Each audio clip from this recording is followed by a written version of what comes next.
কালিমাওয়ালাদেরকে দুনিয়া থেকে বিদায় করে ফেলবে। এবার ফেরাউন বিশাল বড় সৈন্য বাহিনী নিয়ে বাহির হয়ে গেছে। ওই দিক দিয়া ওই খবরটা পয়গম্বর মুসা নবীর কানের মধ্যে গেছে। আবার ঈমানওয়ালাদেরকে বাঁচানোর জন্য এক জায়গা থেকে অন্য জায়গায় রওনা দিচ্ছেন। এক পর্যায়ে দেখা যায় পয়গম্বর মুসা নবী ঈমানওয়ালাদেরকে বাঁচানোর জন্য ওই যে এক জায়গা থেকে অন্য জায়গায় রওনা দিছে। পেছন দিক দিয়া ফেরাউন তার সৈন্য বাহিনীদেরকে নিয়ে ধাওয়া করতেছেন। সামনে যাইতেছেন মুসা নবী ঈমানওয়ালা বাহিনীদেরকে নিয়ে।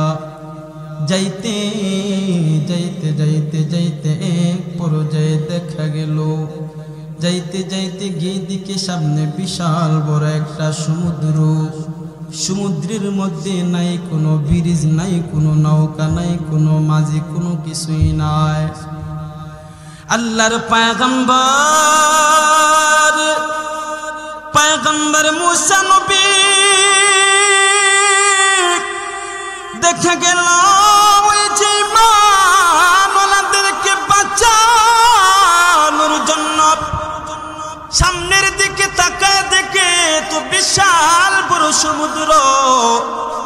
কিভাবে ওই সমুদ্র থেকে ঈমানওয়ালাদেরকে বাঁচাবেন টেনশনের মধ্যে পড়ে গেছে, পেরেশানির মধ্যে পড়ে গেছে। কিভাবে তাদেরকে বাঁচানো যায়?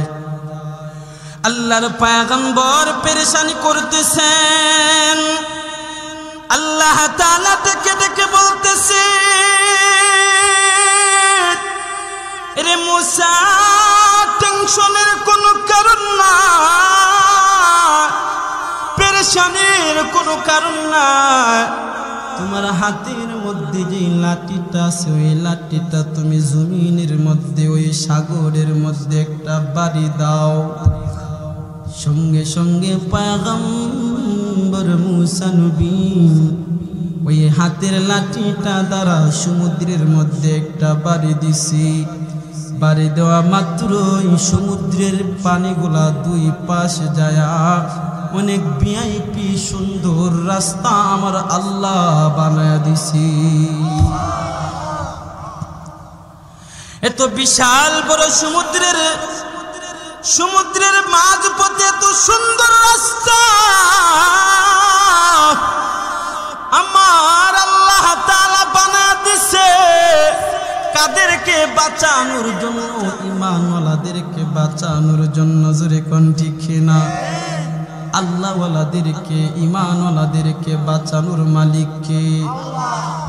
বান্দা তুমি যত বড়ই মুসিবত পড়ো আল্লাহকে ডাকো, আমার আল্লাহ তোমাকে মুসিবত থেকে উদ্ধার করবেন কি করবে না? এই জন্য বান্দা এখন সুন্দর রাস্তা হয়ে গেছে। পয়গম্বর মুসা নবী ঈমানওয়ালা বাহিনীদেরকে নিয়ে সামনের দিকে রওনা দিছেন। পিছন দিক দিয়ে ফেরাউনের দলবল। এক পর্যায়ে দেখা যায় ওই যে ফেরাউন, এক পর্যায়ে দেখা যায় আয়েশা দেখে ওই দিক দিয়া মুসা নবী ঈমানওয়ালা বাহিনীদেরকে নিয়ে হাঁটতে হাঁটতে প্রায় ওই সমুদ্রের ওই পারে উঠে যাবে। ওই পার দিয়া ফেরাউন সৈন্য সেনাবাহিনীদেরকে নিয়ে আয়া দেখে, হাইরে এত সুন্দর রাস্তা, আমি হলাম এই রাজ্যের রাজা, আমি তো এই রাস্তা কোনোদিন বানাই নাই, কোনোদিন দেখি নাই। এত সুন্দর রাস্তা কোন কে বানাইলো? আসলে কি এই যে এত সুন্দর রাস্তা ফেরাউন তো বানাই নাই, ফেরাউন বানাইলে তো দেখতো, কারণ বানাইছেন কি? আরো জুড়ে বলেন কে বানাইছেন? ফেরাউন হতভম্ব হয়ে গেছে।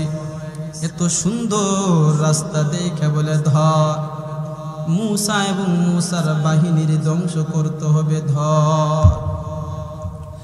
এবার মূসা নবী এবং ঈমান ওনাদেরকে ধ্বংস করার জন্য এবার আল্লাহ কোনোদিন ধ্বংস হবে না, আর আল্লাহর জিম্মায় যেই জিনিসটা আছে ওই জিনিসটাও কোনোদিন ধ্বংস হবে। তাহলে দুনিয়ার নাস্তিক বেঈমান মুরতাদের দলেরা হাজারো চেষ্টা করে কি কোরআনকে ধ্বংস করতে পারবে? পারবে না।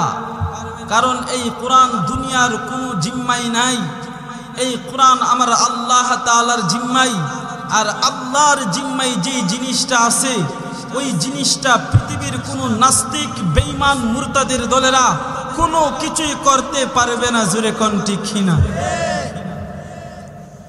যদি আগুন লেগে ধ্বংস হয় পৃথিবীর সব বইয়ের দোকান,